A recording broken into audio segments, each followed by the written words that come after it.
para fazer a exposição e trazer a clareza daquilo que está escrito em 2 Coríntios capítulo 8 ao 11. Lembra que nós estamos lendo 4 capítulos por dia, meditando na palavra, de forma que nós poderemos completar a leitura da Bíblia em um ano. Fazer aquilo que nos direciona. Me expliquem aí, vocês que já estavam aqui, que caiu a live, se tinha sumido tudo, se o que aconteceu. Ou vocês escutaram daí as palavras finais. Quem tiver aí, Edivan, como que estava? Tinha sumido? Escrevam aí. Lembre-se, é muito importante vocês escreverem, interagirem, seja manifestando um pensamento, seja concordando ou discordando, mas que a gente possa falar daquilo que estava acontecendo. Ah, sumiu tudo, então agora onde parou? Porque eu continuei falando ainda um tempo. Você lembra de onde parou? Mas enfim, eu não tinha começado ainda 2 Coríntios capítulo 8. Então vamos à palavra de hoje, né? A leitura dos 4 capítulos. Abram suas Bíblias em 2 Coríntios capítulo 8. Nós temos que entender essa questão de como foi escrito e por que foi escrito. Nós lembramos sempre que Paulo estava advertindo aquela igreja. Paulo estava enviando cartas de orientação, cartas que visavam corrigir, que visavam instruir, que visavam confortar, que visavam confrontar. Então, nós temos uma série de procedimentos que deveriam ser instituídos. Hoje, o que nós fazemos, nós não podemos nos desprender da palavra de Deus para compreender a crença. Então é importante que a gente olhe o que as Sagradas Escrituras dizem, para que a gente não viva uma crença conforme nossos próprios desejos, nossos próprios afetos. 2 Coríntios capítulo 8, nós vemos aqui ele falando acerca de generosidade, como que era feito a manutenção das coisas naquele tempo. Nós vimos um povo que, assim que ele era transformado, eles queriam gastar a sua vida ao Senhor literalmente. E gastar a vida dele incluía também seu aspecto financeiro. Eles sabiam que aquilo que eles conquistavam mediante as suas posses poderia ser usado para edificação de outras vidas. Eles não tomavam mais nada como seus.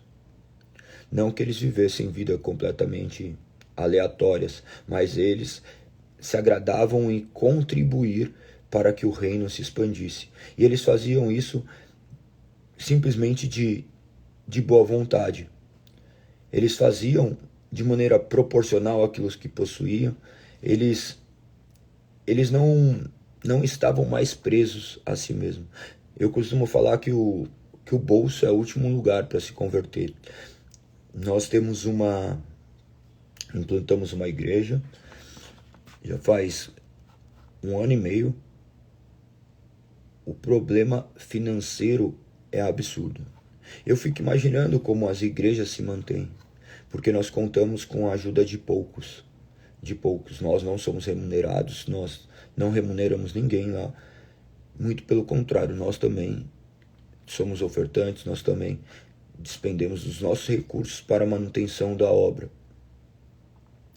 E isso é algo chocante para mim. Chocante, porque embora eu saiba que o ser humano seja assim, nós vemos que pessoas gostam simplesmente de usufruir daquilo que outros estão semeando, mas eles não semeiam. Eles não fazem algo que gere um fruto lá no futuro. Porque a igreja, embora deturpado por muitos, ela ainda é a instituição do qual o Senhor criou para nos guardar, nos proteger desse mundo. Então este capítulo ele trata sobre tudo isso. Sobre tudo isso, ele fala acerca dessas doações que nem eu falei, de maneira proporcional. Ele não fala acerca de um padrão. Nós não adotamos esse padrão dizimal, porque o dízimo era uma lei cerimonial. Existem pessoas que divergem desse pensamento, tá? Falam que ela era anterior à lei. Eu não concordo, eu não vejo embasamento bíblico para isso, embora algumas pessoas encontrem embasamentos, eu creio que são infundados e eles não se sustentam, mesmo porque a generosidade é um dom. Então, vocês vão ler aqui e vão verificar com seus próprios olhos e tirar as suas próprias conclusões. Por isso que é importante você ler, meditar na palavra e chegar às conclusões que deveria. Imagina que eu poderia estar completamente inclinado a falar acerca desse padrão dizimal, porque hoje eu sou pastor e eu vejo que o recurso não dá. Então, eu me torno daí refém de um sistema, mas eu não sou refém de um sistema. Qualquer coisa fecha. Se eu não conseguir ganhar mais dinheiro para fazer a manutenção, fecha a igreja e a gente se reúne na rua. E tudo bem. Porque a igreja não é um templo. A igreja é um corpo reunido. Eu sou igreja, você é igreja, mas sozinho nós não somos igreja. Por isso eu já te pergunto se você tem se reunido, se você tem de fato contribuído para que o reino do Senhor avance. Será que você tem despendido de valores para a manutenção daquilo do que foi instituído por Deus, para a edificação das outras pessoas, ou seu dinheiro tem sido gasto simplesmente para o seu bel prazer? Se tudo que nós temos vem do Senhor e é uma dádiva, porque nós não compartilhamos essa dádiva com outras pessoas. Não estou falando de você facilitar a vida de outros e dificultar a sua. Estou falando simplesmente de fazer o mínimo para que mais pessoas possam ser impactadas e verem o amor de Deus que é manifesto por intermédio desse cuidado. Então, sempre que forem ofertar, façam de maneira que o Senhor possa ser glorificado.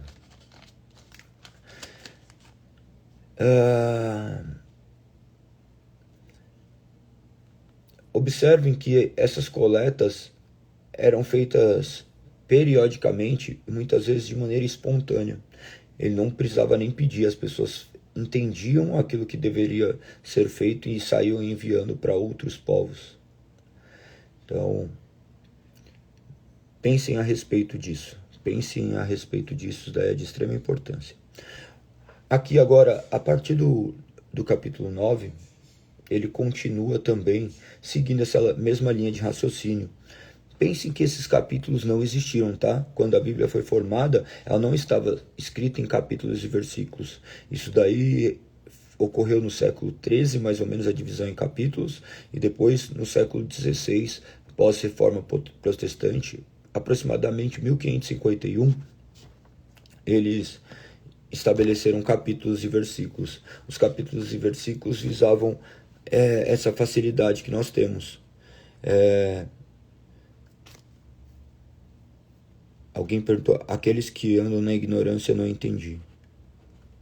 Eu também não entendi a sua pergunta, então coloque aqui, daí eu posso até explicar melhor.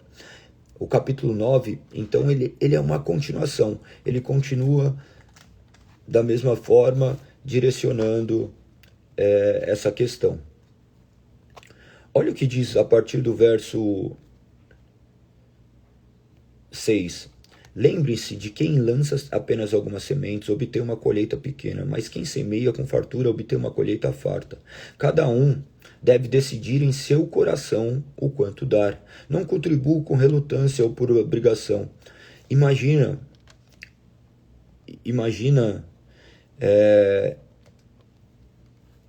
que ele está mencionando essa questão de semear e colher, de maneira que até mesmo os nossos recursos, eles são sementes. Sementes que poderão gerar frutos em outras vidas. Não está falando simplesmente de você semear para você depois receber mais dinheiro. Hoje, o ser humano é guiado pela barganha, né? Se você depositar 10, você ganha 100. Daí você fala, vou depositar 10, então. Você acha que a igreja é um investimento onde você vai trocar de carro, onde você vai comprar uma casa. Não que não ocorra isso dentro da igreja. Muito pelo contrário, é o ambiente que mais ocorre. As pessoas prosperam dentro da igreja. Isso é uma realidade. Você vai ver uma pessoa que chegava e antes era era uma pessoa de poucas posses, mas depois que ele se torna cristão, ele começa a adquirir uma série de coisas. Sabe por quê? Porque existe uma mudança de mentalidade, a maneira como ele se comporta é diferente. A pessoa não trabalhava direito, agora ela trabalha, ela não tinha responsabilidade no trabalho, agora ela tem. Ela fazia as coisas de maneira relaxada e agora ela faz de maneira constante. Tudo isso é uma transformação de caráter. Então, antes de você prosperar, Deus vai trabalhar em uma série de áreas da sua vida que necessita ser trabalhado. Não vai chegar alguém na sua porta e bater e falar assim, ó, toma aqui. Você virou cristão, vou te dar 1 milhão para você usufruir a vida. Vai ser fruto do seu suor, vai ser fruto do seu esforço. Então, Paulo deixava isso aqui muito claro, tá? Entendi, Júlia. A Júlia estava mencionando que aqueles que não entendem que a premissa é de Deus e muitos anos na ignorância. Eu não penso assim. Perfeito. E a ignorância é um pressuposto de todos nós, porque a ignorância habita em nós. Nós somos todos ignorantes. E nós cremos que é o Espírito que nos desperta. Então, nós clamamos por isso e falamos dessa palavra para que o Espírito possa fazer com que esses olhos enxerguem, esses corações estejam aptos a receber essa palavra do Senhor. Olha o que diz. No verso 7, então. Verso 7, capítulo 9, 2 Coríntios. Cada um deve decidir em seu coração quanto dar. Não contribuam com relutância ou por obrigação. Isso aqui é muito claro. Não se trata de uma obrigação. Não se trata de uma obrigação. Esse simples verso aqui já se torna algo muito nítido. Porque a lei cerimonial era obrigatória. Ela não era simplesmente opcional. Você deveria fazer. Existiam punições para isso. Agora, fala de uma obrigação. Qual é a obrigação aqui? Sendo que é muito claro em não dar. Não por obrigação. Nem com relutância. Imagina eu fazendo por obrigação. Não se trata disso. E a decisão do coração. Ele ainda traz, pois Deus ama quem dá com alegria.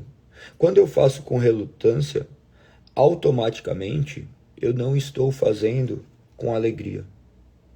Eu estou medindo, eu estou programando, eu estou automaticamente direcionando a minha mente para uma barganha, para um pensamento. O verso 8 diz, Deus é capaz de lhe conceder todo tipo de bênçãos para que em todo tempo vocês tenham tudo que precisam e muito mais ainda para repartir com os outros. Ele traz a esperança do Senhor, que o Senhor é provedor de todas as coisas. Se fosse seguir a lei, Maxwell, a lei estabelecia, e o dízimo também não era feito de maneira periódica, tá? O dízimo não era feito de maneira periódica, as ofertas. Pensa que o padrão dizimal pode ser tomado de maneira proporcional, porque a palavra fala de darmos proporcionalmente aquilo que nós possuímos. Ela fala de termos constância, ela fala de entendermos. Porque imagina uma pessoa que ganha R$1.000, tá? Uma pessoa que ganha R$1.000. Uma pessoa que ganha R$1.000, ela entregar R$100. No mundo que nós vivemos, eu acho um absurdo, tá? Eu acho um absurdo. Porque R$100 ela poderia comprar algum alimento que falta já na casa dela. Lógico que Deus supre. Ela deve fazer isso daí, ela deve ofertar. Não estou falando que ela não deve ofertar. Ela deve ofertar sim, porque a oferta é ela com Deus. Mas eu creio que esse padrão criaria nela também uma questão de depender de depender de um entendimento que ela não iria compreender. Somente Deus colocando no coração dela. Claro que ela ia ter que adequar a vida dela a tudo isso. E é maravilhoso entender isso, tá? Mas você deveria estabelecer um valor dentro da sua normalidade, se você conseguisse fazer isso, beleza. Mas imagina, uma pessoa que ganha R$ 1.000, ela vai ofertar 100. Uma pessoa que ganha R$ 100.000, é 10 mil reais para quem ganha 100, não vai fazer diferença. Não vai fazer diferença. Não vai afetar o seu modo de vida. Então, esse que ganha R$ 100.000, não tem problema dele ofertar R$ 90.000, porque ele consegue viver claramente com 10 mil, vamos supor. Lógico que daí o padrão de vida dele vai ser diferente. Uma pessoa ganha 300 mil, 500 mil. Então daí, porque se você oferta proporcionalmente aquilo ali, se você coloca 10%, automaticamente você já está barganhando com Deus. Você já está ali fazendo contas, ou a sua vida pertence toda a Deus, ou nada pertence a Deus. Você não faz mais contas.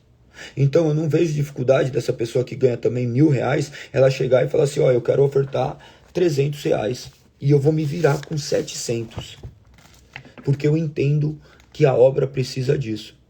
Você vai ver que esse coração é completamente generoso e alguma coisa aconteceu dentro dela. Porque o homem vai fazer primeiro as contas para si. Por isso que eu menciono que o bolso é a última coisa a ser regenerada. E nós sabemos que existe o dom de contribuir. Contribuir é um dom. Contribuir é um dom. Se você não contribui, contribua. Contribua, porque você vai fazer com que o reino do Senhor avance, com que a sociedade melhore. Por que existe incentivo fiscal para a igreja? Você sabe? Porque ela presta um favor social. Ela faz o que o Estado não consegue fazer. E o Estado reconhece isso. Olha aí, a igreja leva alimentos aos pobres, acolhe pessoas que estão sem leitos, cuida de famílias que estão desestruturadas. Ela é um elemento do Estado, naturalmente. O Estado não existe sem a igreja. O Estado antes estava intimamente ligado à igreja, mas agora, ainda que desconexo, ele continua ainda existindo e o Estado reconhece o seu papel. Então que vocês possam pensar e refletir acerca de tudo isso, tá? 2 Coríntios capítulo 9, verso 9 diz assim, como dizem as escrituras, compartilha generosamente com os necessitados, seus atos de justiça serão lembrados para sempre. Verso 10, pois é Deus quem supre a semente para o que semeia, e depois o pão para seu alimento. Da mesma forma, ele proverá e multiplicará a sua semente e produzirá por meio de vocês muitos frutos de justiça. Em tudo vocês serão enriquecidos, a fim de que possam ser sempre generosos, e quando levarmos sua oferta para aqueles que precisam delas, eles darão graças a Deus. Imagina que, conforme está escrito, a maneira como você vive, a maneira como você se dispõe a outras vidas, faz com que os outros rendam glórias a Deus. Aí nós vamos lá para o capítulo 10, Paulo trazendo algumas questões primordiais para a defesa do seu apostolado, ele falando de como, não só de como ele vivia, manifestando que este era o padrão que Deus havia instituído sobre a vida dele. Em outras palavras, tá? Leiam com muita atenção esse capítulo. Leiam com muita atenção este capítulo de maneira que vocês possam extrair o que Paulo está dizendo. Algumas coisas são aplicáveis às nossas vidas e outras em questões práticas e outras apenas intelectuais. Não tem um cunho completamente prático. Você vai ver e falar assim, como que isso se aplica à minha vida? Grandes coisas aplicam à nossa vida, mas no caso aqui, Paulo estava trazendo justamente a autoridade, mostrando a sua vida como uma vida que estava completamente ali sendo gasta aos pés do Senhor. Vamos ler uma parte aqui, olha o que diz no capítulo 10, verso 3.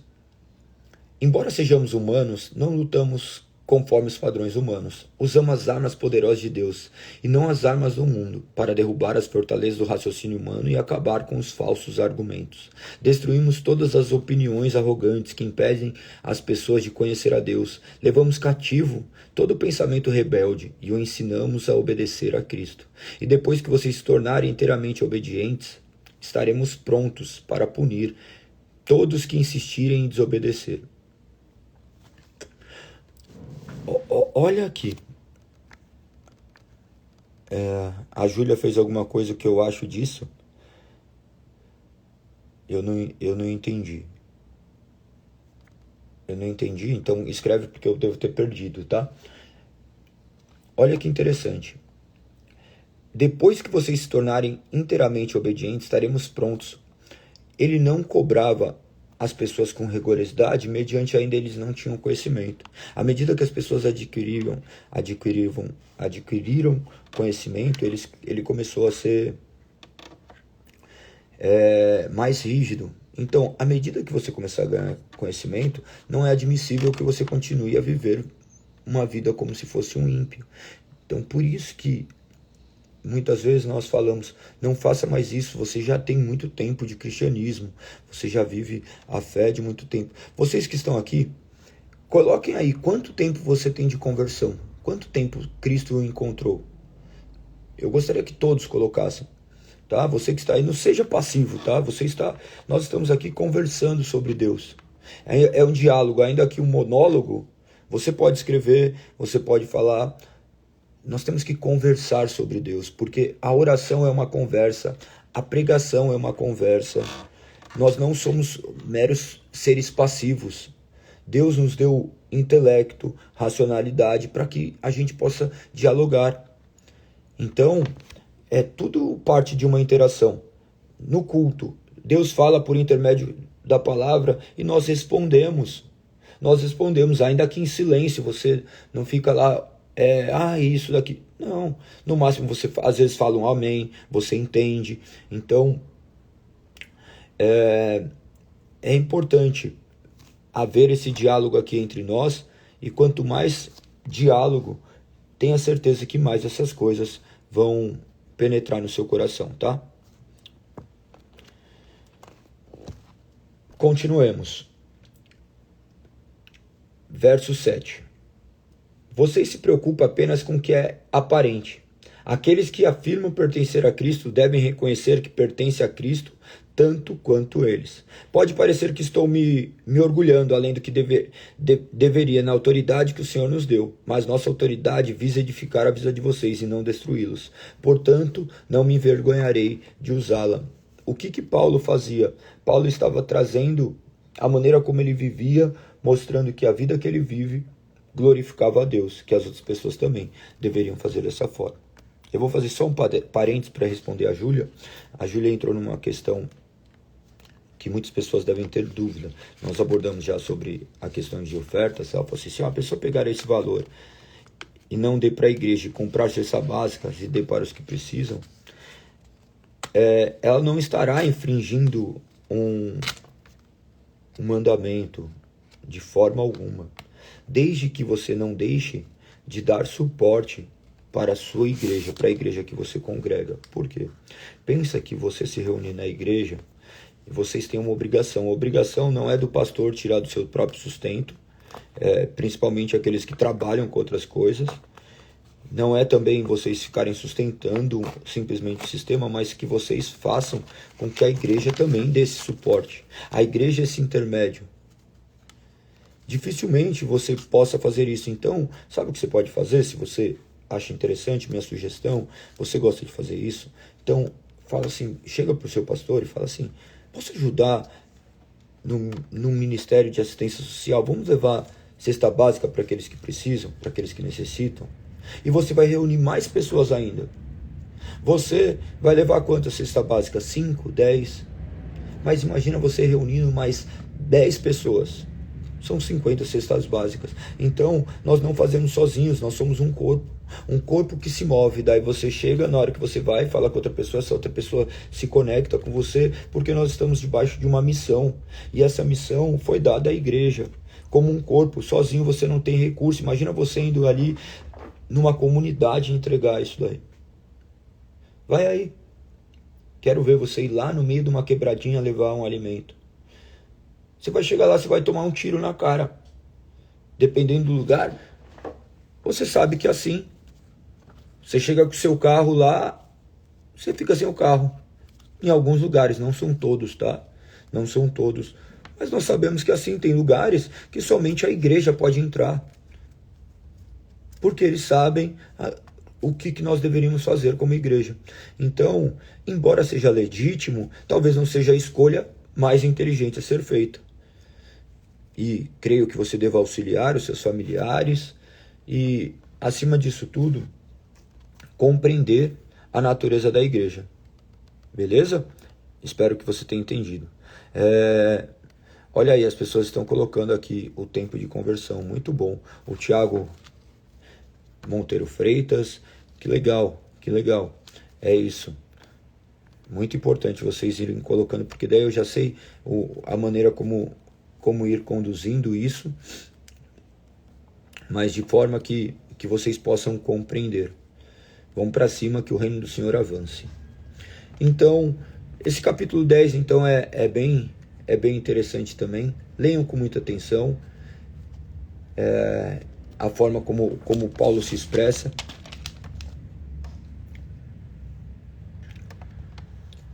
A partir do capítulo 11, Paulo já começa a refutar justamente esses falsos apóstolos que também permeiam o dia de hoje. Não creio que existam apóstolos vivos, tá? Os apóstolos são os 12, conforme nós lemos. Esses títulos não retratam uma verdade do qual o Senhor deixou instituída. Embora alguns usem também de argumentos de algumas instituições que foram feitos aqui na palavra, que nem nós iremos ver mais à frente, nós vemos que os apóstolos foram completamente encarregados dessa missão e comissionados pelo Senhor, são aqueles que viram o Senhor, que nem nós. Então, este apóstolo de hoje é mais um título que visa trazer autoridade, do qual não traz as mesmas propriedades que existiam sobre esses apóstolos. Nós não vemos nenhum apóstolo aí que cura, que a sua sombra cura, que ele vai para qualquer lugar e a sua autoridade é reconhecida. Que nem eu chego aqui, eu sou pastor daquelas pessoas que se reconhecem como minhas ovelhas. Eu não chego ali na padaria, a pessoa vai falar alguma coisa, eu sou pastor delas. Não, para elas eu sou mais um homem ali, talvez eu seja só. Não sou advogado delas, eu também sou advogado, mas não sou advogado delas. Sou professor de luta, não sou professor de luta delas. É apenas elas me reconhecendo como isso. Mas apóstolo, onde ele for, ele era um apóstolo. Então nós temos que entender isso. Que essas questões deturpam o evangelho e as escrituras. E vai completamente contra o ensino protestante, tá? Completamente contra o ensino protestante.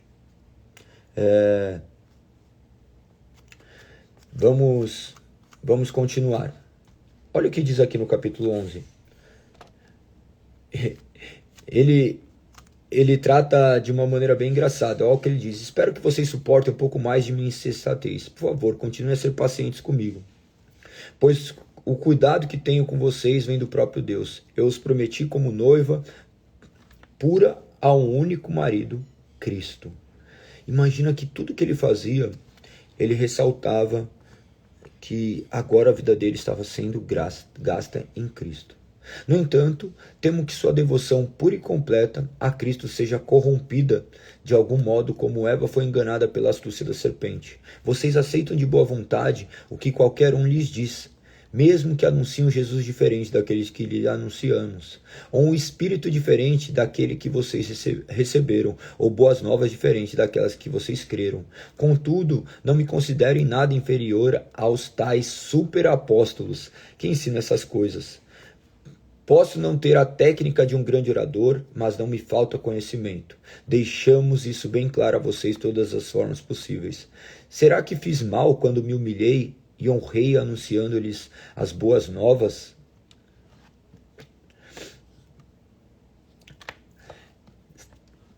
sem esperar nada em troca, para servir vocês sem lhes ser pesado. Tomei contribuições de outras igrejas que eram mais pobres que vocês, e quando estive com vocês e não tinha o suficiente para me sustentar, não fui um peso para ninguém, pois os irmãos que vieram da Macedônia trouxeram tudo que eu precisava. Nunca fui um peso para vocês. Imagina que ele estava trazendo com clareza e nitidez aquilo que estava acontecendo ali, mostrando todo esse cenário, explicando tudo o que estava acontecendo. Ele fazia tudo isso justamente porque ele era comissionado por Deus. Um homem natural não consegue fazer isso. Ao passo que esses falsos apóstolos que diziam aqui, eles faziam justamente por causa dos seus próprios interesses. Olha o que diz no verso 13. Esses indivíduos são falsos apóstolos, obreiros enganosos disfarçados de apóstolos de Cristo. Mas não me surpreendo. Até mesmo Satanás se disfarça diante de luz. Portanto, não é de admirar que seus servos também finjam ser servos da justiça. No fim, receberão o castigo que suas obras merecem. É algo que é completamente contemporâneo. A fé, por ser intangível, não podemos palpar. Homens trazem ideias das suas próprias mentes e falam que são ideias divinas. Mas nós, que somos cristãos, nós somos protestantes, aqui no caso eu sou protestante, vocês eu não posso afirmar, nós somos oriundos daquilo que a palavra diz. A palavra diz, então é a nossa verdade. Nós não arrogamos a nós a verdade, nós não instituímos uma verdade. A verdade emana do Senhor e nós buscaremos compreender essa verdade durante nossa vida inteira. Nós não estamos submissos à voz de um homem, nós estamos submissos a uma palavra. A essa palavra, claro que nós nos submetemos a um grupo de pessoas, a uma reunião, mas tudo que estiver sendo feito contrário à palavra, nós protestamos. Então é importantíssimo que vocês tenham conhecimento da palavra de Deus. Paulo, ele foi um exímio defensor da sua fé. E ele fez isso com a sua vida. Ele gastou a sua vida no Senhor, fazendo aquilo que lhe competia, não pensando no preço que ele pagaria. Pensa que ele foi encarcerado, pensa que ele foi açoitado milhares de vezes, passando por situações de morte. 5 vezes ele recebeu açoites dos líderes judeus. Eram 39 chibatadas. 39 açoites. Imagina receber chibatadas. Golpeado com varas 3 vezes. Apedrejado uma vez que acharam que ele estava morto. Sofreu naufrágio. Ele sofreu naufrágio 3 vezes também. Passando uma noite e um dia no mar à deriva. Você já teve a oportunidade de passar um mar à deriva? Você sabe o que é você estar em meio a uma tempestade com ondas cobrindo todas as coisas e a incerteza da vida? Ver que a sua vida pode se esvair a qualquer momento. Essa foi a vida de Paulo. Sofreu milhares de coisas, mas Deus fez com que ele permanecesse firme e que ele fizesse justamente todas essas ponderações, esses apontamentos, porque essa era a vontade de Deus. Ele não suprimiu a identidade de Paulo, muito pelo contrário, ele usou a identidade de Paulo para que ficasse registrado para a eternidade essas palavras que visam direcionar nossas vidas. Então continue a meditar nessas palavras, leiam com muita atenção e que o nome do Senhor possa ser todos os dias engrandecido por intermédio da sua vida, da minha vida, tal qual esses homens viveram.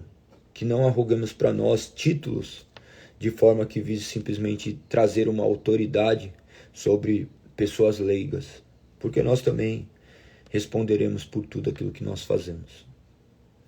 Tudo aquilo que nós fizemos no passado, tudo aquilo que nós fazemos agora no presente e tudo aquilo que nós fizermos no futuro, nós prestaremos conta. Que o Senhor possa nos direcionar ao conhecimento da palavra. E hoje é o dia do Senhor. Eu convido vocês a participarem, a irem a uma igreja. Procure uma igreja bíblica, procure uma igreja presbiteriana com princípios de fé protestante. Procure não uma igreja perto da sua casa, mas uma igreja perto da palavra. Tá? Procure uma igreja que tenha como única base de fé e prática a palavra de Deus.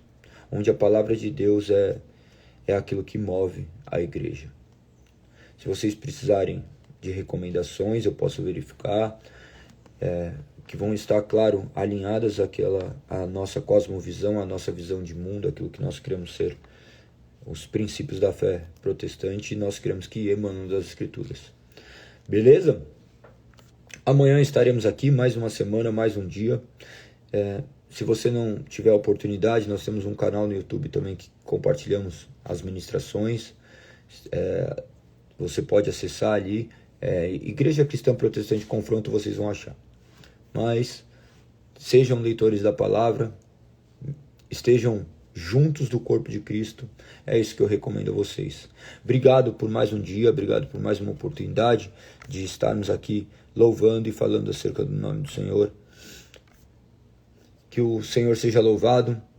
Até amanhã, 5h59, 6 horas, 6h01, mas dentro desses números estaremos aqui. Até amanhã, se Deus assim permitir. Compartilhe com o máximo de pessoas essa live e compartilhem lá os itens do canal de transmissão para que mais pessoas possam conhecer. Beleza? Tamo junto, Tiagão. Bom ter você aqui. Vamos pra cima. Fui!